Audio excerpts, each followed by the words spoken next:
Buenas tardes a todos, soy Elvira Bodi, coordinadora de programas del Centro Casa Asia Madrid, y les doy la bienvenida a este coloquio sobre mujer y familia, una visión desde autoras coreanas. Contamos con Esther Torres y Patricia Chica, colaboradoras habituales de Casa Asia y a quienes agradecemos una vez más siempre su buena predisposición a estar con nosotros.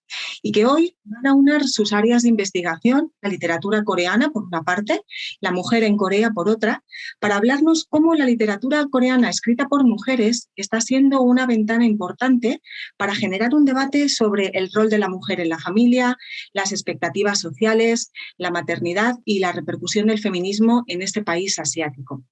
Van a tomar como hilo conductor dos novelas fundamentalmente, Por favor, cuida de mamá y Kim Ji-young, nacida en 1982, pero a lo largo de su exposición saldrán también otros títulos. Permítanme que lea unas pequeñas líneas de la biografía de su trayectoria profesional de las dos ponentes.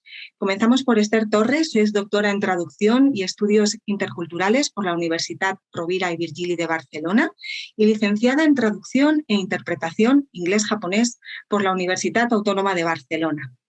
Tras haber sido docente en la Chonbuk National University y la Universidad de Yonsei, de la República de Corea, la Universidad Europea del Atlántico y la Universitat Oberta de Cataluña, actualmente coordina el máster de traducción profesional en la Universitat Rovira i Virgili y centra su investigación en la circulación de literatura coreana y la traducción indirecta.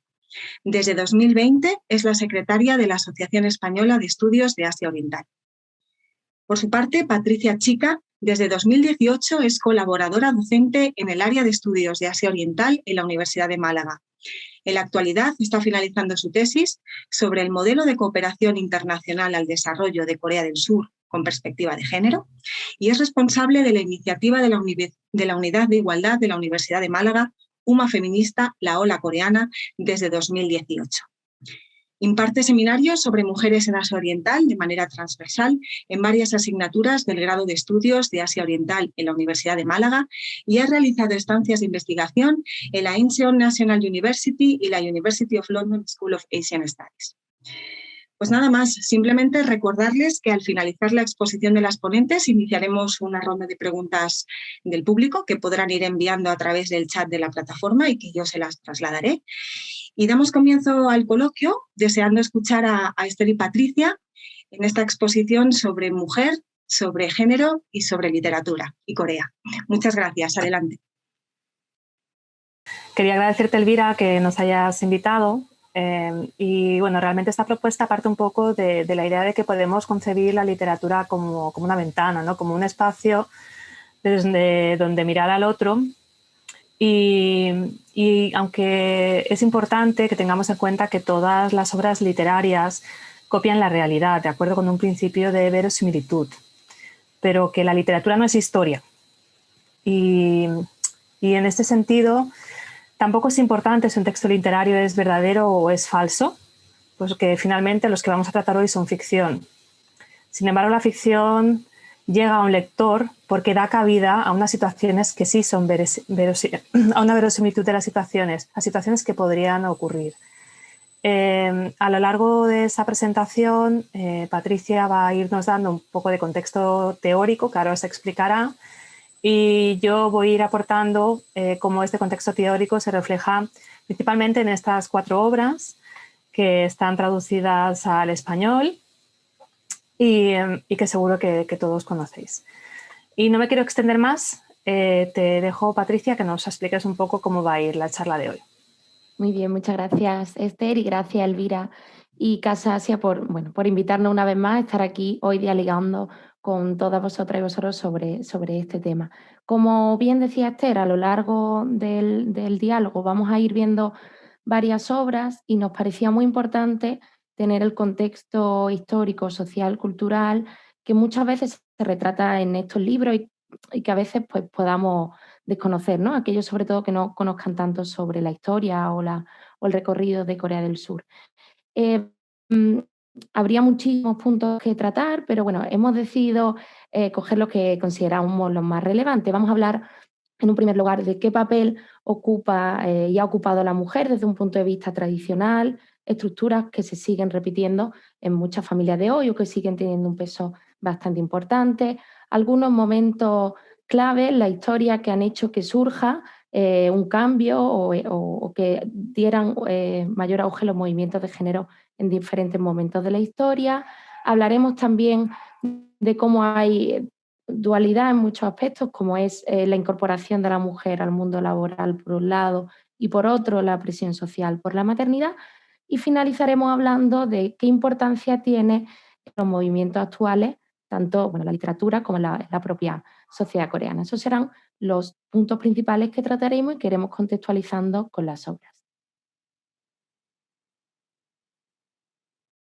Pues empezamos ahora sí con este primer punto del que os hablaba y que es, yo creo que esencial para que entendamos muchas de las obras de las que vamos a hablar hoy.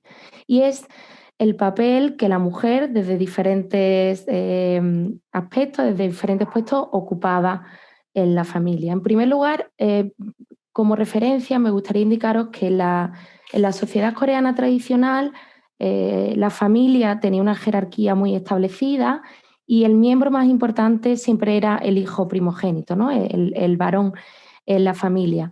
Que fuera el más importante, pues significa que era el encargado de llevar, de seguir las tradiciones familiares, de rendir culto a los ancestros, del cuidado de los mayores y de la familia. Y en ese sentido era muy importante que una mujer coreana tuviera un hijo varón para que siguiera con ese legado. En ese sentido, si eras una hija, respecto a la familia tenías un poder, estabas en un puesto mucho más inferior, podríamos decir, que el hijo varón, ¿no? Siempre a disposición del hermano y al resto de la familia.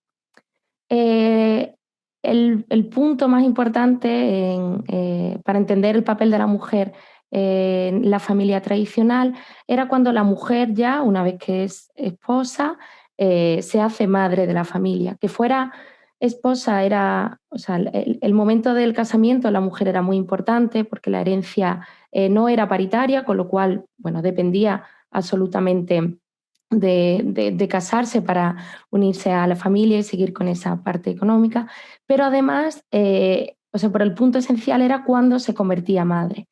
Ser madre en Corea en ese momento y ahora tiene una gran identidad en las familias coreanas.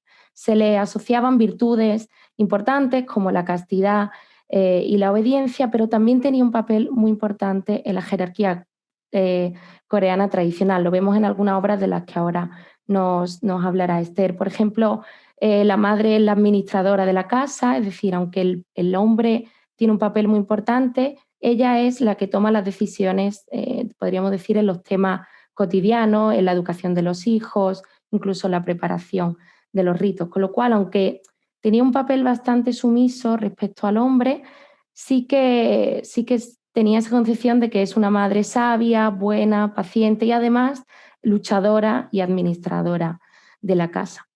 Y otro papel muy importante es el que jugaba la suegra, esa madre del hijo varón o la madre del marido de esta esposa, en la que sí tiene un papel más importante, incluso en ocasiones tenía un papel importante en ciertas decisiones familiares como madre de ese hijo varón. Esto eran, podríamos decir, algunas de las pinceladas de cómo se configuraban la jerarquía en la familia, ya os digo, como con ese papel muy centrado en las madres, donde era muy importante que las madres tuvieran hijos e hijos varones y ese cuidado de los mismos. Sí, efectivamente, Patricia, estos son aspectos que se ven muy habitualmente en las obras que tenemos delante, ¿no? Me llamó la atención, por ejemplo, en Kim Chi-young, nacida en 1982, como son dos hermanas y un hermano más pequeño, y el hermano tiene preferencia en muchas cosas, y esto es especialmente visible cuando la abuela vive con el núcleo familiar, ¿no? Y dice la protagonista, comprendía que todo lo que venía de su abuela, desde su tono de voz, la posición de su cabeza y sus hombros hasta la respiración, emitía en conjunto un mensaje que, si bien era difícil de sintetizar en una sola frase, le recriminaba que se atreviera a codiciar lo que pertenecía a su nieto varón. Su hermano y todo lo suyo era valioso y por tanto no era accesible a cualquiera. En este caso están hablando de leche en polvo. No creáis que estamos repartiéndonos la herencia, pero la intención de que al repartir la comida, primero comía el padre, luego comía el hijo varón, luego la abuela y después ya la madre y las hijas si llegaba algo. Y efectivamente se ve también el papel de la suegra como importante, como una persona que toma decisiones en esta casa.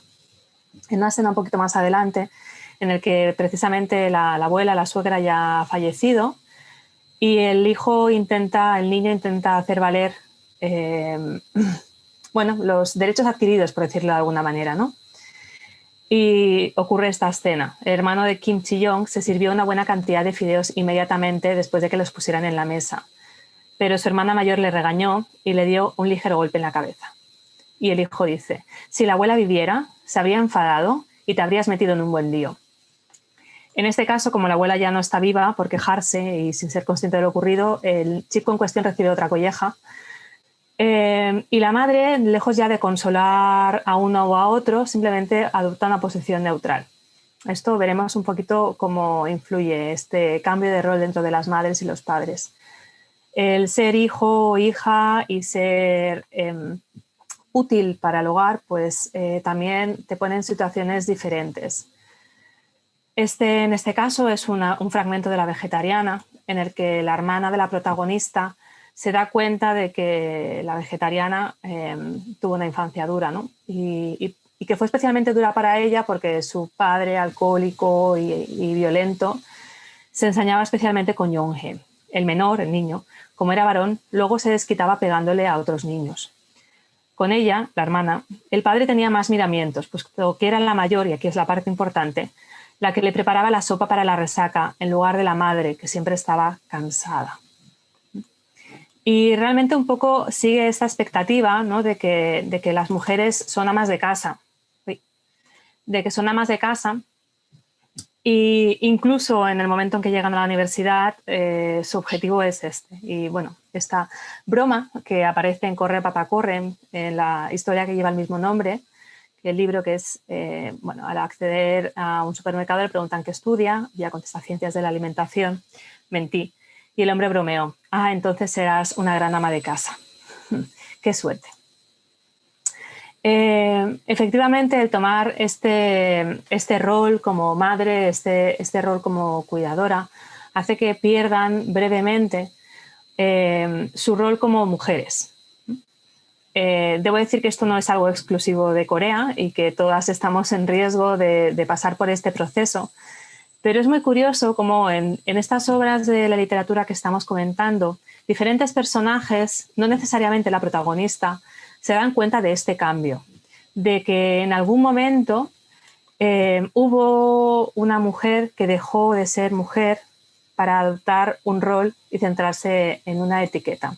Y suele esto ocurrir tras la ausencia de esta persona, ¿no? En este caso, en Por favor, cuida de mamá, hay un momento que el padre hace esta reflexión, ¿no? Antes de que la perdieras de vista en la estación del metro de Seúl, tu mujer solo había sido para ti la madre de tus hijos. Después de que la madre de tus hijos desapareciera, comprendiste que era tu mujer la que había desaparecido. Tu mujer, a quien habías olvidado durante 50 años, ahora estaba presente en tu corazón. De hecho, en este libro, casi todo el libro es una búsqueda de la mujer. Todos empiezan buscando a la madre que se pierde en la estación de Seúl, y de una manera u otra, tanto sus hijos como su marido acaban encontrando a la mujer.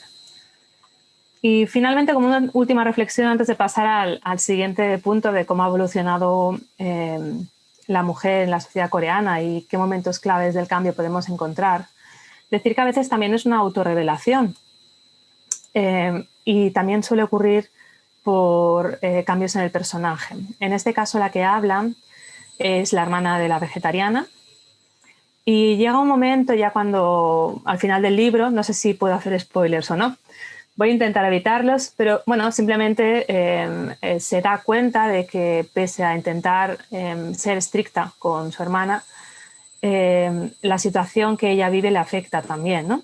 Y dice esa pequeña frase, ¿no? Volvió a recorrer con la vista los objetos de la casa. Nada de lo que había allí era suyo, del mismo modo que su vida no había sido nunca su vida. ¿Por qué? Porque con la mejor intención de ser una buena mujer para su marido, que le acaba poniendo los cuernos, que le acaba siendo infiel. Cede todos sus gustos, todas sus preferencias para adaptarlos a los de la persona que vive con ella en la casa. Y llega un momento en que se da cuenta de que ya no hay nada en esa casa que realmente la represente. Ni siquiera ella misma se representa. Como veis, incluso en novelas contemporáneas, la búsqueda de la identidad de la mujer es un tema candente, es un tema que se refleja a menudo, posiblemente por esta dualidad que comentaba Patricia, de cómo ha avanzado la sociedad por una parte, pero cómo las expectativas siguen estando ahí en cierta manera. Y cómo se tiene que negociar, ¿no?, este proceso de búsqueda de uno mismo. Te devuelvo el micrófono. Bueno, efectivamente, habéis visto cómo esos rasgos tan esenciales también pues, los vemos en otras sociedades, ¿no? Como son la mujer en la familia, un papel pues, que se ha mantenido durante mucho tiempo, prácticamente bueno, hasta el siglo XX, hubo alguna serie de cambios de los que ahora vamos a hablar que fueron haciendo que esta situación evolucionara. Uno de los más importantes fue el fuerte desarrollo económico que sufrió o que vivió Corea del Sur en la segunda mitad del siglo XX. Fue un momento, a partir principalmente de la separación respecto a Corea del Norte, en la que en un momento muy rápido Corea del Sur se desarrolla económicamente muy fuerte, ¿no? Se industrializa de forma muy rápida y la mujer pues, se une un poco a esa maquinaria del desarrollo económico nacional. ¿Qué significaba eso? Pues mujeres, hombres también, pero mujeres que emigraban a núcleos urbanos, que se separan de sus familias, de hecho, bueno, muchas de ellas sufriendo situaciones de vulneración de derechos humanos bastante graves en muchas de las fábricas, pero bueno, esa urbanización de muchas mujeres que vivían en el núcleo rural, que por un lado hace que se separen o que se rompa con esa concepción de la familia tradicional coreana grande. Era habitual que las familias tradicionales tuvieran muchas generaciones conviviendo en un mismo espacio y el hecho de mudarte de lo rural a la parte urbana, a esa búsqueda de trabajo, hacía que las familias fueran más reducidas.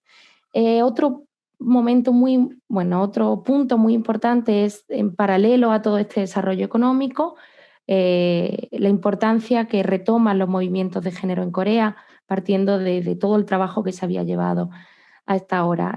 Grandes luchas que había en aquel momento, como la reestructuración de la ley de la familia, esto que hablaba de la herencia patrilineal, de toda esa fuerte dependencia del hijo varón, no cambia oficialmente hasta 1991, con lo cual, fijaros, ¿no? El 91 fue hace muy poco. Gracias a esa ley pues ya la herencia era paritaria, pero eso no significaba que la concepción de lo que era una hija y un hijo, o de la mujer y el hombre en la familia, cambiaron, ¿no? Estos dos puntos yo creo que son de los más relevantes que empiezan a originar cambios, ¿no? Por un lado, ese fuerte desarrollo económico que también hace que la mujer se incorpore al mundo laboral, que vaya ganando dependencia económica y que su propio papel en la familia también cambie, con ciertas consecuencias que veremos en el siguiente punto. Y por otro lado, cómo empiezan a haber reivindicaciones desde los movimientos de género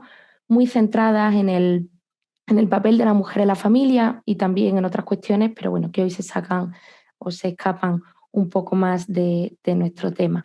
Ya ahí se comienza a ver pues, la elevada brecha salarial que todavía vemos muy acusada en Corea, cómo hay mayores dificultades para la incorporación de la mujer al mundo laboral, las dificultades para acceder a los puestos de trabajo. Y todo esto empieza o se desarrolla especialmente en ese momento del desarrollo económico de Corea del Sur.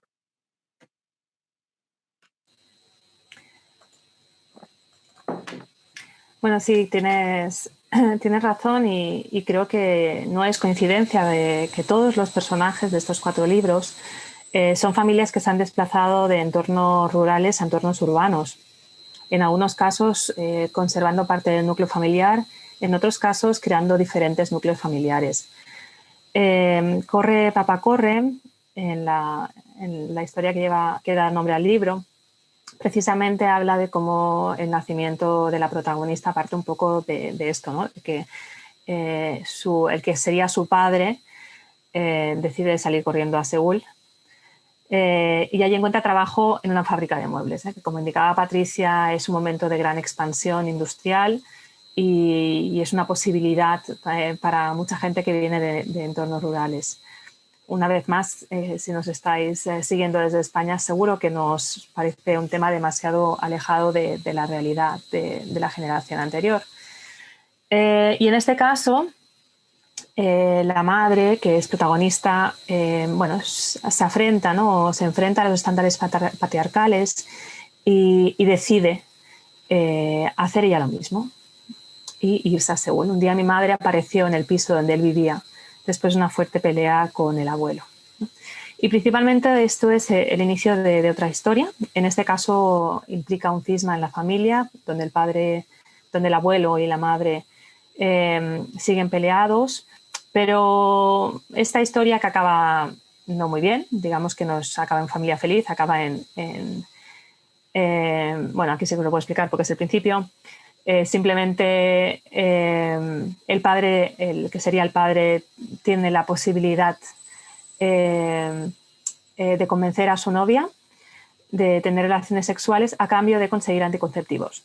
Y entonces lo consigue, va corriendo a la farmacia. Lo de correr es un aspecto que se repite mucho en este libro, con tanta prisa que se olvida preguntar cómo se toman los anticonceptivos. Y finalmente acaba en el nacimiento de la protagonista y en que el padre vuelva a salir corriendo, esta vez en dirección contraria.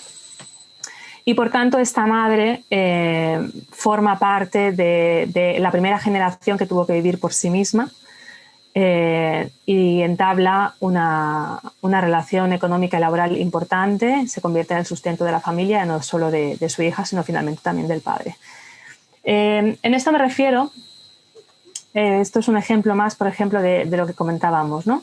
De esta visión de huida a la sociedad, de huida a la ciudad, perdón.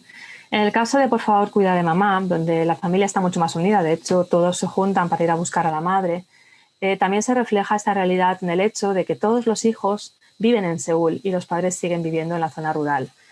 La idea de volver a casa, de volver al hogar. Y en este caso, lo que hacen los hijos es enviar una cierta cantidad de dinero a los padres. En este caso es el padre el que habla, ¿no? Todos los meses tus hijos juntaban 600.000 won y se los enviaban a tu mujer. Esto es alrededor de unos 500 euros más o menos. Al parecer creían que dos ancianos podían vivir con esa cantidad de dinero en el campo. La parte curiosa es que, bueno, en el párrafo siguiente, la madre exige este dinero para ella, puesto que ha sido la que ha cuidado de todos los hijos y que por tanto es ella quien se lo tiene que quedar. Y como descubrirán en el libro, lo usa para fines muy diferentes de los que el padre imaginaba. Pero en este caso se ve como hay una gestión del dinero por parte de la madre y una familia desplazada, que es justamente lo que estaba comentando Patricia. Un último ejemplo que me ha llamado la atención, que aparece en La Vegetariana, cuando las familias se reúnen para Chuseok.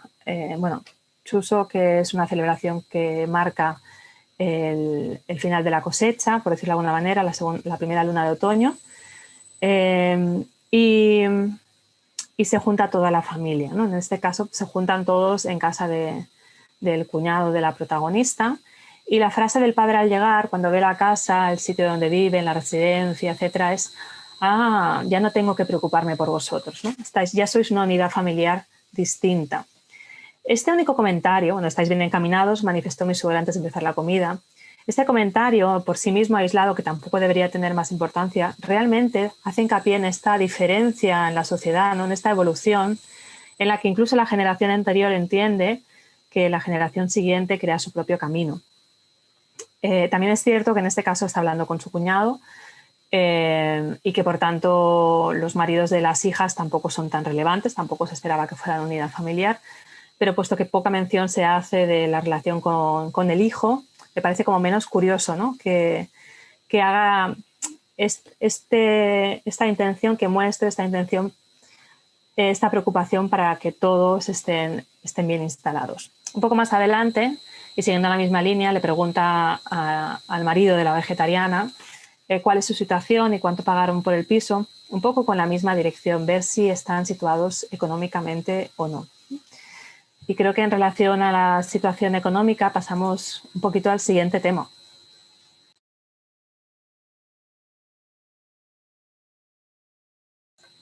Perdón. Efectivamente, como decía Esther y yo estaba comentando antes, el tema de la dependencia económica de la mujer en la familia ha sido un punto muy importante en esos cambios que ha sufrido. También, por supuesto, es algo que vivimos aquí. El siguiente punto que queríamos comentaros es otra dualidad que surge ahora ya más en la actualidad, y es esa efectiva incorporación de la mujer a la familia, o sea, al trabajo, porque la hay, el acceso al trabajo está, pero a la vez se encuentra con esa presión social y esas expectativas sociales de seguir siendo pues esa mujer madre de familia que tiene que encargarse de los cuidados, y con lo cual trabajo y maternidad hace muy difícil la conciliación familiar, ¿no? Esto, bueno, creo que lo veremos ahora, pero me pareció muy interesante también cómo se retrataba Nacida en 1982 todo este conflicto que tienen las mujeres coreanas y en tantos otros sitios sobre la incorporación al trabajo y la maternidad. Las cifras hablan por sí solas, en este caso de Corea. La OCDE decía, fue en 2018, que Corea del Sur es el tercer país de la OCDE con mayor brecha salarial, es decir, un país, ¿no?, que tenemos tan en mente, con un desarrollo económico, tecnológico tan fuerte como Corea, aún en cuestiones de género, pues tiene una lacra muy fuerte en cuanto a cómo las mujeres, o a la llegada de las mujeres a puestos de poder, también en la representación parlamentaria, en puestos directivos y altos cargos, y también incluso en posiciones, en mismos puestos de trabajo en los que la mujer recibe un salario inferior. A eso le añadimos el hecho de que si a los 28, 30, 32 se está esperando que seamos mujeres, pues difícil que nos promocionen allí y aquí, pero ahora hablando de Corea, a algunos puestos. Y además se une esa fuerte precisión social a que la mujer sea ese elemento de conexión que hablamos de la familia, ¿no? Ese papel eh, que es la regente y la administradora de la casa. Sí, yo creo que me he saltado algo más que quería comentaros. Bueno, eso, sobre todo eso, cómo se ve en cifras, en el empleo, lo último que quería comentaros, la incorporación a la mujer tras la baja de maternidad. Es difícil que las mujeres puedan volver a su mismo puesto de trabajo, no tanto en los públicos, sobre todo en puestos de empresas privadas que son una parte muy importante de los empleos en Corea. Generalmente porque las jornadas laborales son muy amplias en Corea, y eso, como decía, dificulta la conciliación familiar y hace que muchas mujeres tengan que acceder a puestos de trabajo con menores salarios o con peores condiciones laborales por tener una jornada más reducida que le permita conciliar.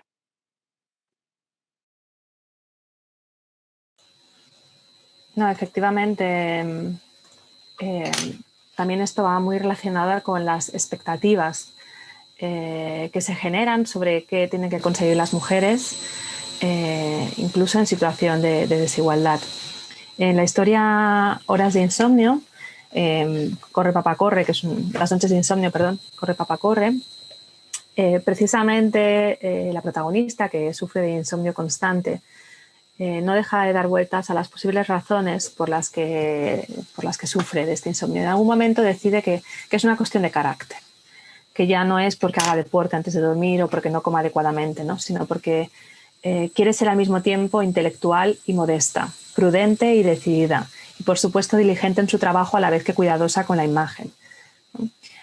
En cierta manera refleja en sí misma las expectativas que tiene la sociedad sobre ella, y que en algún momento de este insomnio que va sufriendo, donde se van colando ideas al azar, llega un poquito a enfrentarse, ¿no?, a la preocupación que tiene, que es, por ejemplo, pensando en lo que va a pasar al día siguiente si no consigue dormir. Si sufrís insomnio, yo creo que os vais a sentir muy identificados con este fragmento de cómo funciona tu cabeza en ese momento, ¿no? Seguía dándole vueltas a la letra S, intentando razonar conmigo misma sobre por qué tenía que dormir. Estoy muy cansada. Ya es la 1, tengo que levantarme a las 6. El jefe de la oficina llega siempre 1 hora antes que yo. No le caigo bien. Si no me duermo, mañana estaré cansada y si mientras sueño de trabajo meteré la pata. Y si meto la pata, me pasaré toda la noche comiéndome la cabeza sin poder dormir. Y así, pasado mañana, meteré la pata más. Pero es que, ¿por qué me han dicho lo que me han dicho? Es decir, se pasaba la noche en vela por motivos insignificantes, ¿no? En este caso, estas expectativas, que en este caso son muy altas para las mujeres que entran en el entorno laboral, para las mujeres que son madres, son en cierta manera peores, porque no hay una respuesta buena a la inserción laboral de las mujeres como madres, ¿no? Por una parte, se critica que las madres dejen de trabajar para cuidar de sus bebés, ¿no? En este caso, esto es una escena casi final de Kim Ji-young, nacida en 1982, cuando después de una historia dura ha decidido dejar de trabajar para estar con su hija, consigue que entre a una guardería, que no es fácil porque no hay muchas disponibles y además no aceptan a niños muy pequeños, hay un límite de edad por lo bajo. Finalmente consigue que esté, creo que eran 3 horas cada día, y en uno de esos días va a hacer una entrevista de trabajo, decide no quedarse el trabajo y se queda en esa cafetería tomando un café. Y se fijan gente que baja de una empresa cercana a tomarse un café también y oye que comentan lo que pone en la diapositiva, ¿no? Yo también querría hacer el vago y tomarme un café en el parque con el dinero que gana mi pareja. Qué vida la de estas madres parásitas. Yo, con una coreana, no me voy a casar. Y obviamente se siente dolida porque no está en una situación que ella haya elegido libremente, sino que dadas sus circunstancias en las que su sueldo no era muy bueno, su trabajo no era muy bueno, parecía que lo más razonable es que ella se quedara con la niña hasta que pudiera ir al colegio y valerse por sí misma. Como digo, una situación que no es exclusiva de Corea, lo hemos comentado con Patricia varias veces, ¿no? Pero que por otra parte se contrapone a qué pasa si las mujeres deciden trabajar. Y en este mismo libro, la frase final que cierra el libro, toda la historia de Kim Ji-young, de hecho no la explica ella, la explica un psicólogo. Y este psicólogo, después de cerrar su caso, se va a casa, hace una reflexión y dice lo siguiente sobre su secretaria. Su secretaria, que ha tenido 3 abortos y que, al habiéndose quedado embarazada una vez más, decide pedir la baja médica, no es la baja por maternidad, decide pedir la baja médica para intentar que el embarazo llegue a término, ¿no? Y dice el psicólogo fantástico que ha tratado a Kim Ji-young: pensé en el vacío que iba a dejar en el personal cuando pidiera la baja por maternidad y en los reiterados permisos que fuese a solicitar para ausentarse o salir temprano de la oficina, porque estaba indispuesta, porque el niño estaba enfermo. En conclusión, no es tan horrible que deje ahora el trabajo, pues eso evitará las situaciones incómodas que podrían producirse más adelante. Es decir, el psicólogo está encantado con la secretaria, considera que han conseguido nuevos clientes por lo amable, por la abierta que es, etc. Pero cuando llega el tema de la maternidad, se impone una realidad económica, y es que él considera que mantenerla en el puesto de trabajo sería una pérdida de tiempo y dinero. Y por tanto, si bien en un primer párrafo la acusa de dejar al trabajo por ser madre, en un segundo plano piensa, bueno, de hecho a la larga salgo ganando porque ya no la he hecho yo, sino que se va ella. Esta necesidad de combinar la maternidad con el puesto laboral también se ve en otras obras. Me parece bastante relevante, como tanto en Corre papá corre como en Por favor cuida de mamá, tanto una protagonista como la otra, que son mujeres que se han labrado una situación laboral estable. En el caso de Corre papá corre, la protagonista se hace taxista de Seúl, que es un trabajo fantástico. Y muy al final consigue que su padre, con el que estaba peleada, reconozca que pese a todo ella ha sido la que ha tenido más éxito y con la que mejor se lleva. O a la que más admira mejor, porque creo que la frase es algo así como siempre me han gustado las mujeres peleonas. Y por otra parte, Por favor, mamá, corre, un momento de catarsis en la obra es cuando el padre, después de haber descubierto las actividades de la madre, puede ir a su hija, la escritora, que es la que inicialmente da cierre al libro y inicia la historia, que le puede confirmar que su madre estaba muy orgullosa de ella. Y esto, en cierto modo, también da cierre a esta reflexión que va apareciendo sobre si tomó una buena decisión dedicándose profesionalmente a la escritura y olvidándose un poco de la parte maternal que su hermana más pequeña ya está viviendo. Incluso aquí se ve la reflexión de la madre sobre esta hija pequeña a la que se le aparece en forma de fantasma, diciendo que sí, tal vez no debería haber optado por otra opción, pues la ve cuidando de 3 hijos, cansada, con la casa desordenada, y es consciente de que ella como mujer era todo lo contrario, una persona ordenada, organizada y que buscaba el éxito. Pero bueno, en cierta manera son situaciones creo que actuales y en las que nos podemos ver reflejadas y creo que dan auge a otro tipo de movimientos. Efectivamente, bueno, pues hemos estado viendo, ¿no?, esa dualidad que comentábamos de la mujer incorporada al trabajo y a la vez con la presión social de la maternidad. A este respecto, hay que también decir que desde el gobierno coreano se están realizando ciertas medidas. Bueno, podríamos considerar, bueno, por supuesto hay que hacer muchas más. Se están haciendo algunas medidas para mejorar la conciliación familiar, sobre todo desde el Ministerio de Familia, ¿no?, que es el encargado de estos aspectos. Pero sin duda hay mucho que hacer todavía por mejorar la conciliación. Se ha aumentado, por ejemplo, la tasa de paternidad, pero no hay una obligación a cogerla, con lo cual siguen siendo las mujeres las que la cogen. Y es verdad que se está trabajando mucho por esa reincorporación y esa lucha contra la brecha salarial.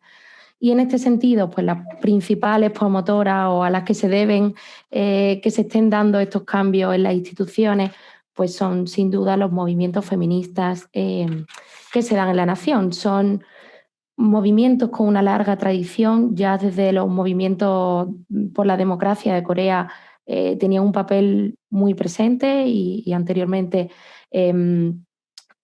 a esto también. Pero ahora, bueno, podríamos decir que vivimos un auge o quizá en ciertos rangos de edad una mayor representación de mujeres que están participando de los movimientos de géneros. Hay muchas variantes o muchas luchas muy, muy importantes que podríamos referenciar. Me gustaría comentar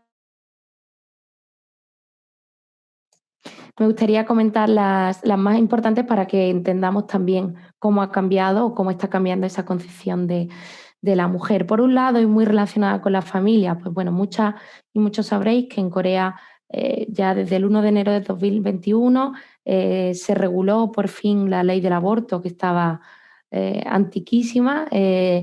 Fue una de las grandes luchas de los movimientos de género en Corea y ha sido una gran victoria, sin duda, para estos movimientos. Ahí va muy relacionado también, bueno, temas de educación sexual y otros muchos.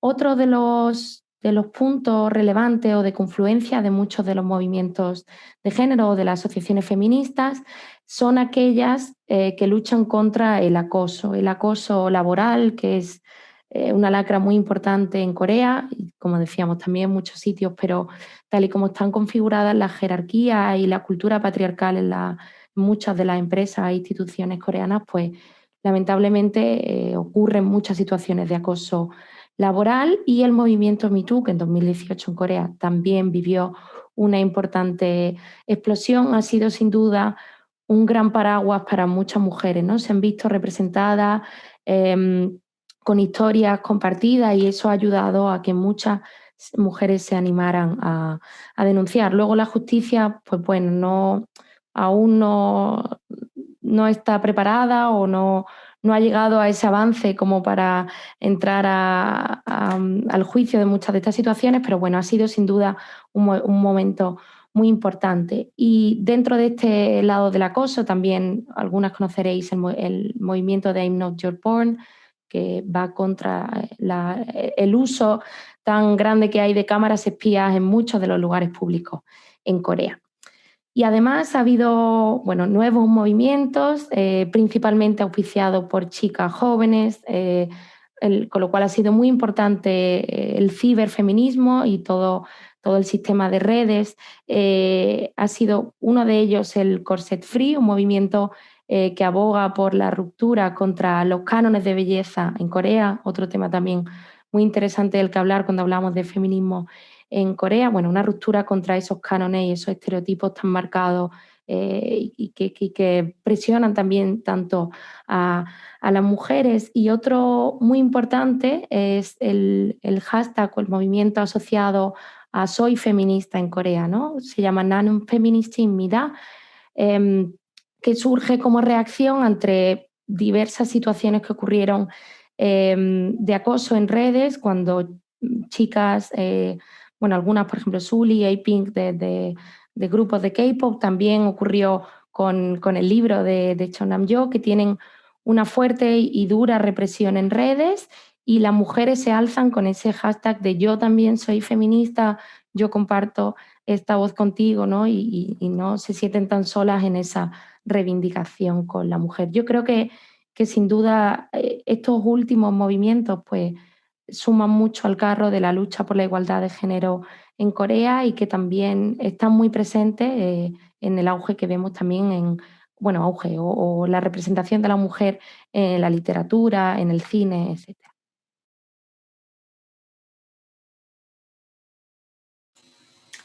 No, sí, efectivamente.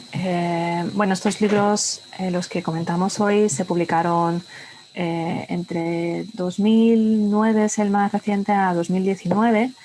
Y por tanto hay algunos aspectos que se tratan solo de pasada, ¿no? Y toda la parte del Me Too, por ejemplo, no se ve claramente. Sin embargo, sí que es curioso que sale, en este caso, en Kim Ji-young nació en 1962, sale este caso como la ex jefa de Kim Ji-young del trabajo que deja antes de cuando se queda embarazada.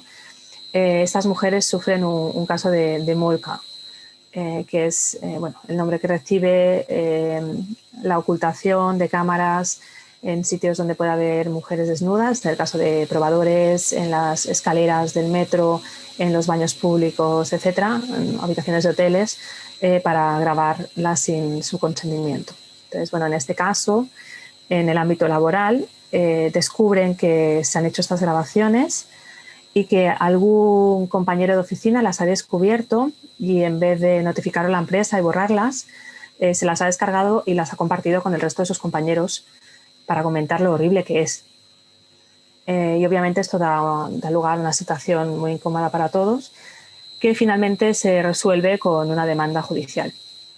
Entonces, la ex jefa de Kim Ji-young, junto con otras mujeres aún en estado psicológicamente inestable creo que era la palabra, empezó a tomar medidas con el asesoramiento de una organización feminista y se estaba preparando para dejar la agencia y montar una propia. Entonces, son esas pequeñas pinceladas las que muestran, ¿no? las circunstancias, las situaciones en las que se pueden ir encontrando. También aparece el acoso sexual y la violencia sexual contra la mujer en La Vegetariana. De hecho, es uno de los temas claves del libro. Y también aparecen en otros momentos de Kim Ji-young en el hecho, por ejemplo, de Corre, Papá, Corre, ¿no? que toda la historia se genere precisamente a partir de este consentimiento, no consentimiento, ¿no? Es una insistencia diaria. Creo que indica algo así como desde el primer día que mi madre llegó a Seúl, mi padre decidió que había muchas maneras de compartir habitación y que finalmente pues acaba dando lugar a un consentimiento. O, por ejemplo, en Kim Ji-young 1982, como decía, donde en las entrevistas de trabajo que les hacen preguntas sobre si quieren ser madres o no, por ejemplo, lo cual obviamente no está permitido, pero también sobre qué pasaría si algún cliente las acosara sexualmente. Y comentan, ¿no? Pues de las 3 personas que están haciendo la entrevista, hay una que dice que obviamente lo denunciaría y y que te pondría las cartas sobre la mesa. Otra que indica que haría ver que no ha pasado nada. Y una tercera que hace ver que, bueno, pues estas cosas pasan. Y obviamente la que acaba consiguiendo el puesto de trabajo parece ser que no es la que dijo que pondría las cartas sobre la mesa. Dando lugar un poco a lo que indica Patricia, que poco a poco se está cambiando la legislación, se está cambiando la visión general respecto a estas ideas, pero aún así falta hacer más cambios a nivel de ejecución de estas leyes. Donde incluso en circunstancias que socialmente se ha demandado una pena dura de cárcel, no se ha visto tanto delito con temas realmente graves. Y esto lleva un poco a la reflexión final de Kim Chi-young en 1982, que es la nota de la autora. Aquí ya no habla ninguna de las protagonistas, sino que la autora toma la voz al final del libro con una nota, ¿no? Y dice: confieso que mientras escribía esta novela me mortificaba la situación del personaje y me compadecía de ella. Pero sé muy bien que la forma en que fue criada y el ambiente en que creció no le permitieron vivir de otra manera. Mi vida no es muy diferente de la suya. Cuando mi hija crezca, el mundo debe ser un lugar mejor para vivir.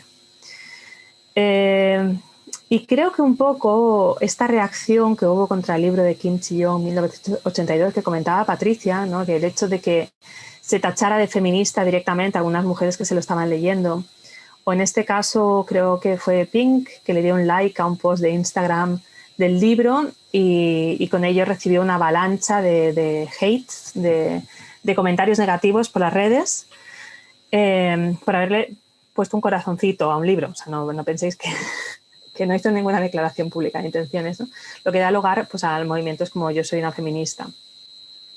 Pero que esta idea, ¿no? Esta necesidad o esta intención de las diferentes mujeres que quieren que sus hijas tengan una vida mejor, que sus hijas tengan más opciones, puede que sean un poquito el camino hacia el cambio. Igual que la madre de Kim Chi-young deja de ponerle lo mejor de la comida a su hijo cuando la abuela ya no está en la familia, pese a que sigue, por otra parte, asegurándose de que no tenga que hacer tareas del hogar, o sea, una cosa por la otra, pero ya una evolución, que se asegura de que sus hijas vayan a la universidad, pese a que el dinero en la casa no estaba llegando de la forma adecuada. Este mismo deseo de que tus hijos tengan una vida mejor es posiblemente lo que está fomentando que haya toda una nueva generación trabajando por los derechos de todas. Y en este contexto, decir que bueno, son problemas que preocupan a nivel local y obviamente de aquí que la producción literaria en Corea los trate y los cubra. Pero la posibilidad de que estos libros hayan llegado a traducir, que hayan llegado al castellano, que no es una lengua de las primeras a las que se traduce la literatura coreana, creo que demuestra que estas situaciones resuenan en otras situaciones, en otros países, y que muestran un problema global, obviamente con diferentes matices, con diferentes repercusiones a diferentes niveles, pero que hace que por una vez no veamos la literatura coreana como un balcón a otros mundos, sino como un espejo a nuestro propio mundo. Y que esto es lo que hace que una literatura pase de ser local a ser universal. Pese a ello, recordar que la literatura es ficción y como ficción representa situaciones posibles y que para ver situaciones reales tenemos la sociología y la historia. Dicho esto, Patricia, no sé si quieres añadir alguna más. Pues nada, me ha parecido una conclusión magnífica. Solo quería apuntar lo que tú decías. Yo, como experimentando también estos libros, me he dado cuenta, aunque por suerte mi generación ya ha vivido también otras situaciones, pero me veía representada en muchas de estas situaciones o incluso a mi familia, a mis tías, a mis madres, ¿no? Y es verdad que leemos algo como foráneo y al final nos vemos muy representadas ahí, y yo creo que esa es la magia de que estos libros nos lleguen, que podamos leerlos y que podamos compartirlo en espacios como este que tenemos de diálogo. Pues dicho esto, esto es un poquito lo que queríamos compartiros, Patricia y yo, sobre la sociología y la literatura sobre mujeres en Corea. Pues muchísimas gracias a las dos por este tándem tan provechoso, que yo creo que ha estado muy bien planteado el unir las dos temáticas en una sola, porque al final es un reflejo, como bien estáis diciendo, de problemáticas que trascienden lo local, que alcanzan lo universal con sus matices, con sus condiciones, por supuesto, pero que incluso también una de las propias participantes en la webcast nos hacía ver, ¿no? Que ella veía que esto no era una problemática, por supuesto, de la mujer coreana, sino que todas las mujeres en algún contexto, en algún momento, nos podemos sentir identificadas, ¿no? Y nada, recojo el guante que ambas habéis dicho de lo interesante de reflejarnos en estas experiencias que las autoras coreanas comparten con nosotros y lo importante que lleguen en nuestro idioma también estos testimonios a través de las novelas y que en definitiva es un eco del interés que está suscitando, ¿no? Entonces, a partir de ahí, bueno, habéis estado nombrando sobre todo lo de Nacida en 1982, la repercusión que tuvo en Corea, ese inicio tan devastador y esas críticas tan brutales que sin embargo en el resto del mundo pues tuvieron una acogida diferente, ¿no? ¿Podéis hablarnos un poquito más de la repercusión que cada uno de estos 4 libros tuvo tanto en Corea como en el resto del mundo? Sí, yo creo que más Esther, ¿no? Yo sí tengo algún apunte. Sí, un caso... Bueno, la verdad es que son libros que, pese a tener una temática bastante similar, han tenido repercusiones muy diferentes, ¿no? Bueno, en este caso no están presentados en orden cronológico. El primero que se publicó en Corea en formato historia fue Corre, papá, corre. Y ganó varios premios literarios, pero no sería hasta más adelante que consiguió un poco de mejor reconocimiento. Y sobre todo a raíz de su traducción al francés, se empezaron a publicarlo como en forma de antología. Pese a ello, Kim Il-sung ya tenía, creo que 2 premios literarios conseguidos en Corea. Creo que el que tuvo más repercusión positiva o el que fue un bestseller fue Por favor, cuida de mamá. Precisamente porque no habla de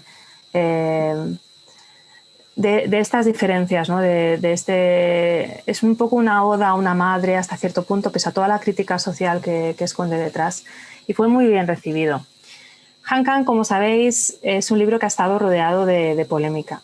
Inicialmente lo componían o se basa en 3 historias que Han Kang había escrito con anterioridad, que luego se modificaron para escribir el libro.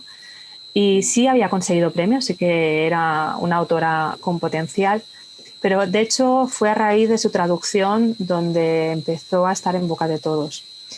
Y esto fue problemático porque no sé si llegó mucha información sobre esto, pero la traducción inicial que ganó el premio Man Booker's Prize de Deborah Smith fue ampliamente criticada en Corea como una mala traducción.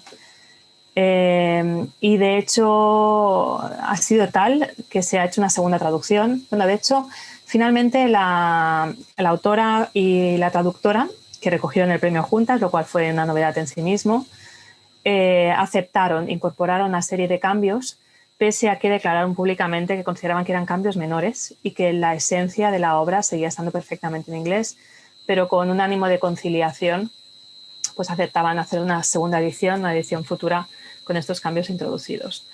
La polémica entonces venía por la traducción, ¿no? Y por el hecho de que desde el inglés se estuviera reescribiendo la literatura coreana. Y finalmente yo creo que el que ha tenido un impacto, y no sé si positivo o negativo, casi negativo, ha sido Kim Ji-young, nacida en 1982. Se publicó después de que se hiciera público un caso bastante importante sobre acoso a mujeres y grabaciones ocultas, y coincidió con el movimiento global del Me Too, con lo que yo creo que se retroalimentó, convirtiéndose en cierta manera en un símbolo del feminismo que causó gran ofensa.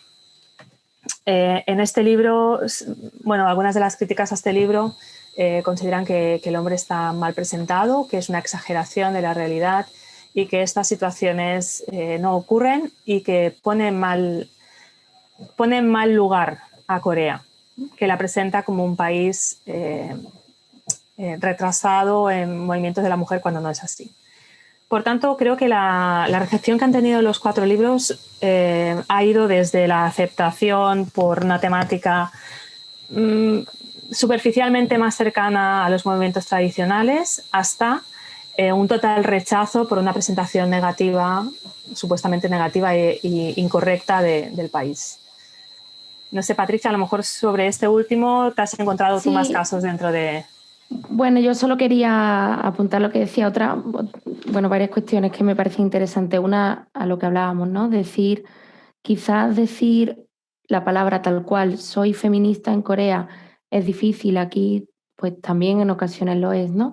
No significa que no haya muchas mujeres concienciadas por esa igualdad de género, pero sí que la palabra tiene una connotación en cierta medida negativa. Yo creo que justo Cho Nam-yo fue a la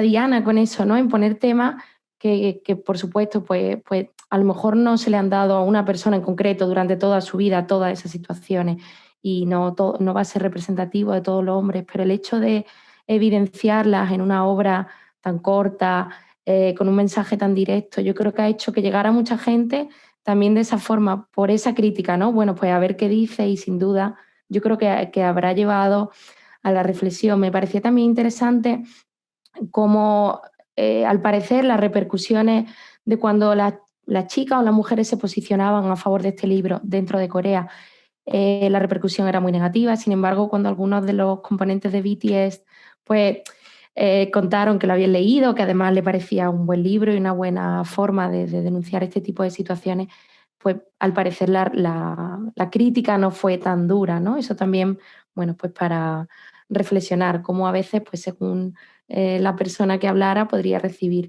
una crítica u otra. Sin duda, lo que hablamos, pues la literatura no es un libro de historia, pero el hecho de que se cuenten ciertas cosas y que se suscite el debate es importante. Igual ofende, claro, cuando uno lo concibe como puerta o ventana a la nación, pues para los coreanos y coreanas puede ser ofensivo, pero al final, si todo lo contextualizamos en lo que hablábamos, en situaciones que se repiten en España, en Mongolia, en Italia, son diferentes situaciones que vivimos las mujeres, bueno, es un buen punto para encontrarlas.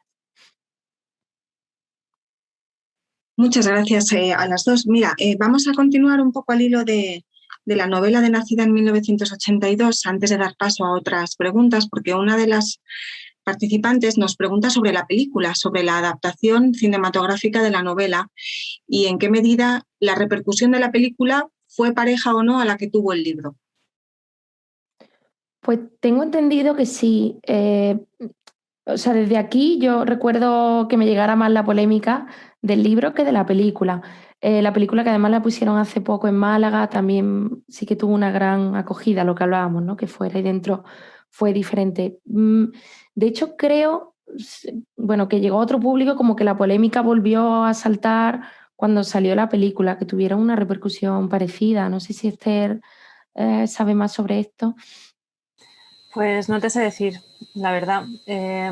Sí que recuerdo alguna crítica sobre hasta qué punto la película representaba el libro o era una historia paralela, pero no recuerdo una crítica especialmente mordaz contra la película, la verdad.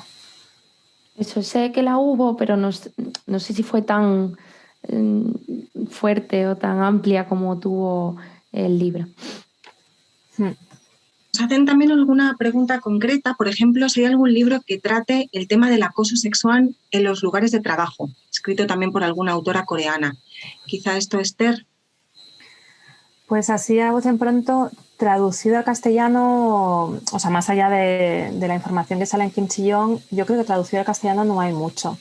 Sí que hay un libro que se ha traducido recientemente al inglés de Jung Go-eun, que se llama The Disaster Tourist, que trata un poco este tema. Creo que sí que da una visión, bueno, no es una visión del acoso sexual, sino que, bueno, es parte de los temas que trata. Yo creo que si la persona habla inglés sería un punto para empezar. Sí, es que lamentablemente todavía no tenemos, nos ha llegado una muestra, pero no. Estamos mejorando, ¿eh? Estamos mejorando. Sí, sí. Yo creo que ahí también hay un punto importante y es que el auge está haciendo que haya más representación de obras de mujeres coreanas también que no lleguen aquí a España.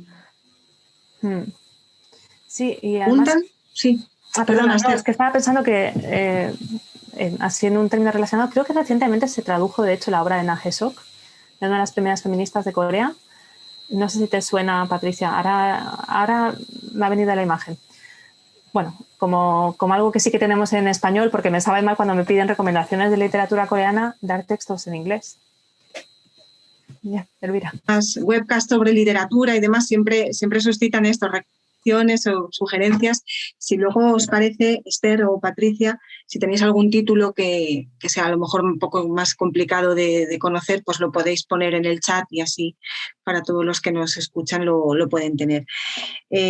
Nos preguntaban también sobre alguna comparación, o sea, un poco esto quizá más Patricia, sobre la situación de la mujer en Corea, hasta qué punto puede haber una comparación con la situación en otros lugares como por ejemplo Japón o incluso España. Bueno, a mí es que las comparaciones no me gustan mucho. Bueno, siempre las hay, pero no querría caer en comparar si hay algo que esté mejor o que esté peor. Por supuesto, los contextos son diferentes. No conozco el caso de Japón, muy poco como para hablar de ello. En España también, pues los movimientos feministas han tenido un importante papel en la sociedad. Lo hemos desarrollado con otro contexto filosófico religioso. El cristianismo también tiene los elementos patriarcales de otra forma. Me sería difícil hacer una comparativa. Es verdad que aquí se ha avanzado mucho, por ejemplo, en políticas de género. Sabemos que tenemos una gran representación de mujeres en puestos de poder, la brecha salarial, aunque hay, no es tan acusada. Bueno, es que creo que es un tema controvertido comparar.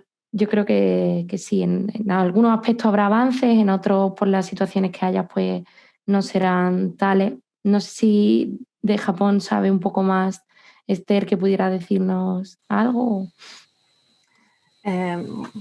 Yo hace muchos años, cuando era joven, cuando vivía en Japón, sí que estuve haciendo un pequeño estudio sobre la situación de las mujeres, pero esto se remonta al año 2002 y realmente la situación ha cambiado mucho.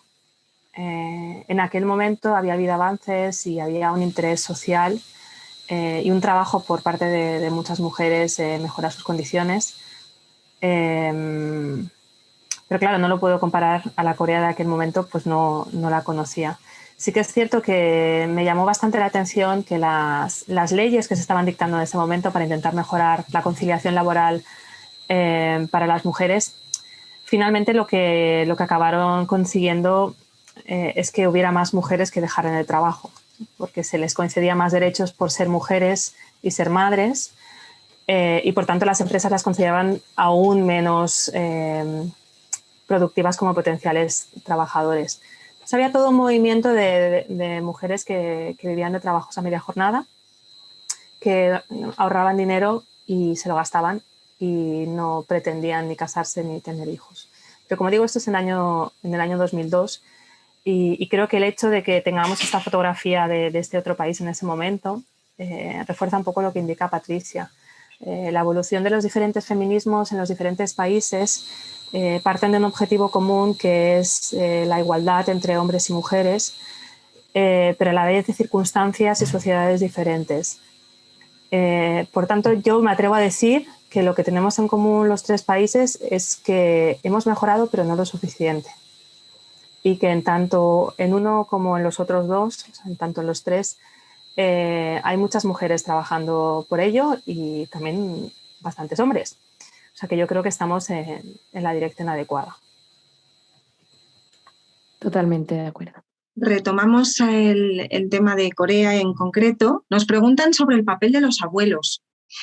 ¿Qué nos podéis contar del cuidado de los nietos en Corea? ¿Se involucran tanto como en España? Porque es verdad que aquí es un pilar fundamental.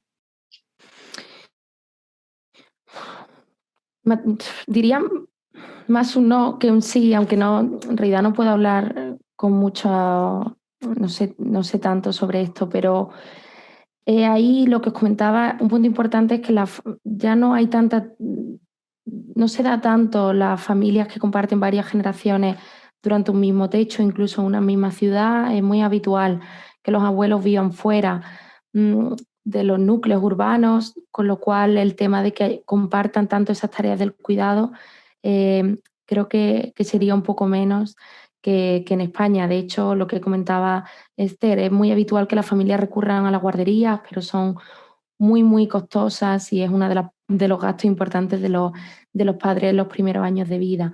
Sí que hay un problema, o sea, hay una situación que puede ser interesante conocer al respecto del cuidado de la tercera edad o de los abuelos.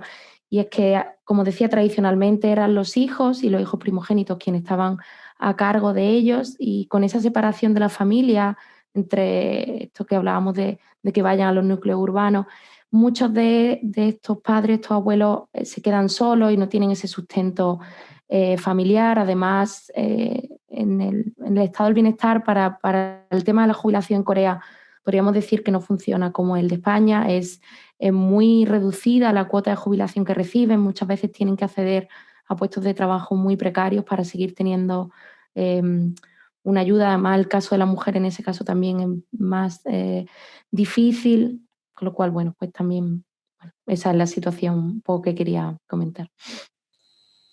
Sí, yo creo, Patricia, que es un elemento clave lo que comentas al final, ¿no? El hecho de que en la tercera edad no se tenga un acceso a una jubilación que te permita tener el tiempo libre como para ponerte a trabajar cuidando de tus nietos. Y lo digo como madre de 2 hijos que depende mucho de los abuelos, es sin duda un trabajo. Te obliga a seguir de alguna manera vinculada al mundo laboral, ¿no? Creo que se ve bastante bien precisamente en Kim Chi-young, en un momento en el que al padre lo jubilan. Es una jubilación anticipada, con lo que lleva acompañado un cheque importante, una cantidad importante de dinero, que él quiere invertir en una empresa china, y la mujer la acaba convenciendo que lo inviertan en comprar un restaurante y seguir trabajando en él durante varios años más, ¿no? Y como finalmente, de hecho, es una buena decisión, porque todo el resto de compañeros que se jubilan en ese momento pierden todo el dinero en las inversiones y tienen que empezar de cero con 60 años. Por tanto, el hecho de que muchas veces la tercera edad esté ligada a la necesidad de seguir teniendo rendimientos económicos impide que se involucren plenamente dentro de la crianza de los nietos. Y de mismo modo, el hecho de que haya habido migraciones del campo a la ciudad hace que la relación más estable siga siendo con la persona que tiene cuidado más directo con ellos, que es el hijo mayor habitualmente. Sí se da el caso de que la familia se ha acabado trasladando a la misma residencia, que, como también indica Patricia, cada vez es menos común. Y por tanto, muchas veces los abuelos se reducen a una visita de fin de semana si están relativamente cerca, o a la visita de Chuseok y Solang si están relativamente lejos. Para bien o para mal, no es la misma relación que algunos privilegiados como mis hijos pueden tener con sus abuelos aquí en España. Nos pregunta otra de las participantes, lo voy a leer literalmente: ¿no creéis que los 4 libros que habéis presentado comparten un mismo estilo monólogo para narrar las dificultades o el descubrimiento de la identidad como mujer por parte de las protagonistas? ¿Diríais que este estilo podría crear un tipo de corriente literaria en el futuro? No sé si realmente es su mismo estilo. Sí que es cierto que, bueno, sin contar Corre Papá Corre, que al ser una compilación, una antología de cuentos, ya parte de un estilo diferente, ¿no? En este caso, cada narración tiene su propia forma y su propio objetivo, y la narrativa y el estilo de narración va muy directamente relacionado con la temática de cada uno de los cuentos. Los otros 3, hay un factor en común que me llama la atención, que es el hecho de que la mujer protagonista, la mujer de la que se habla, solo tenga voz parcial, ¿no? En el caso de Por favor, cuida de mamá, solo es un capítulo de 4, un capítulo de 3, perdón, capítulo de 4, que lo narra la madre, por decirlo así. El resto lo narran otros protagonistas. En el caso de La vegetariana es uno de 3. Creo que ella narra el segundo. El primero lo narra su marido, el tercero el cuñado y el cuarto la hermana. Lo digo así de memoria. Y en Kim Ji-young, de hecho, ella no tiene voz. Es el psicólogo el que explica su historia. Entonces creo que más que un estilo propio, yo creo que está representando una realidad o quiere hacer una crítica, el estilo es una crítica en sí mismo a que las mujeres no tengan voz por capacidad propia, sino que necesitan el apoyo de otras visiones para poder recuperar su identidad. Por tanto, no sé si va a llegar al punto de crearse como un tipo de corriente literaria. Yo creo que es simplemente un recurso literario más que se va a ir modificando según lo que se tenga que representar, se vaya modificando también. Pero sí que es curioso, ¿no?, que estos 4 libros precisamente, que han tenido bastante éxito a nivel de ventas fuera de Corea, tengan esta forma de escritura. Gracias, Esther. Mira, nos comparten también que existe una base de datos de literatura china traducida al español en España, y pregunta la participante si hay alguno similar para la literatura coreana. Pues de momento no. Yo tengo un artículo en algún sitio publicado con todo lo que se había publicado en castellano hasta el 2011 y lo estoy actualizando y en algún momento estará público y disponible en algún sitio. Pero a día de hoy lo único que podéis acceder es en la base de datos del Korean Literature Translation Institute, KLTI.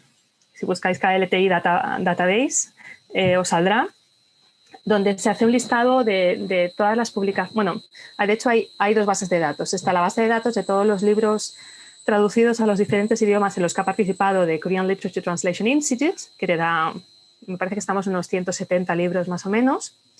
Y por otra parte, tienes el catálogo de su propia biblioteca, que recoge obras anteriores a la creación de este instituto de traducción y que por tanto te puede dar idea de varios títulos. Si trabajas en una biblioteca pública de Barcelona, yo tengo una lista de todos los libros coreanos que están en las bibliotecas públicas de Barcelona, la mitad de los cuales ahora mismo están en mi casa. No sé, creo recordar que por el aplicativo se pueden compartir listas y posiblemente sería más fácil. Sí, yo iba a referenciar también la del KLTI, que es bastante útil a veces, por lo menos para mirar, incluso no sé si en español, pero algún libro en PDF suelen tener. Nosotros también, los que estén por Málaga, la Biblioteca de Estudios Coreanos, bueno, hay una gran biblioteca de estudios coreanos en la Facultad de Estudios Sociales y del Trabajo, y además hemos tenido la suerte, con el apoyo del KLTI, de haber contado con la presencia de autoras coreanas como unos 5 o 6 años seguidos para el concurso de literatura coreana que hacíamos en la UMA.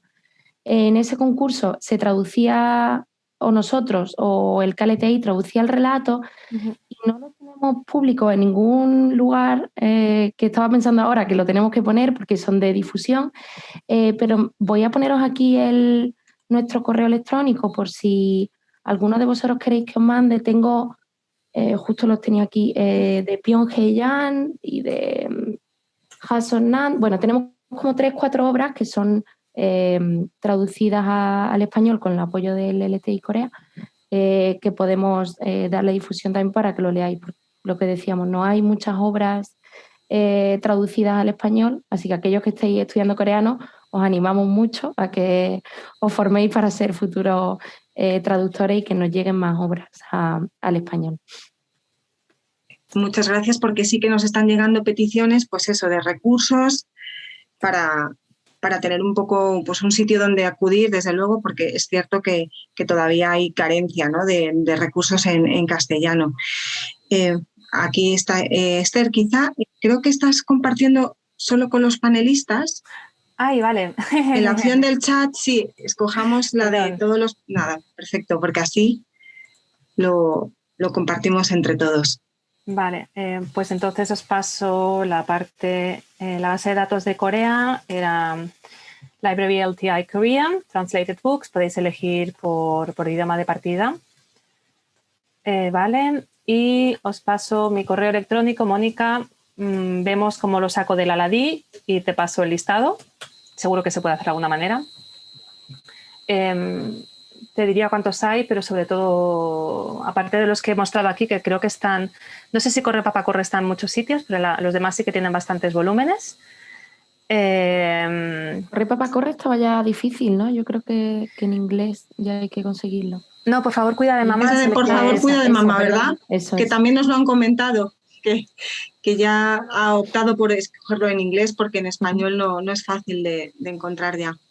Sí, porque es del 2008, en este caso fue una traducción del inglés, una buena traducción del inglés, no es una crítica ahora mismo.